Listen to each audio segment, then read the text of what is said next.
हमारे पास क्या है? बोलो ना, बम है। बम है, बम किसी भी टाइम पे फट सकते हैं। बम की अपनी दहशत होती है।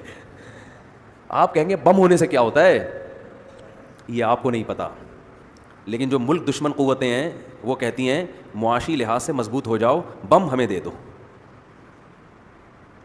आई बात समझ में? वो कहते हैं कोई बात नहीं, आप इकोनॉमिकल बहुत मजबूत हो जाएं, आप बहुत मजबूत हो जाएं, आपकी गुर्बत भी हम ख़त्म कर देंगे। आज अगर पाकिस्तान एग्रीमेंट कर ले अमेरिका के साथ कि यार हमारे साथ एग्रीमेंट करो, हमारी गुर्बत ख़त्म करो, कराची को बना दो जैसे खुद हो वैसे, ऐसा हटो बच्चों कंट्री बना दो हमारा, वो बना देंगे। कहेंगे दो चीज़ें दे दो, एक फ़ौज हमारे कंट्रोल में दे दो और एक बम अपनी पैंट से निकाल के हमारी पैंट में डाल दो। ये जो पटाखा है ना, ये हमें बिल्कुल भी अच्छा नहीं लगता।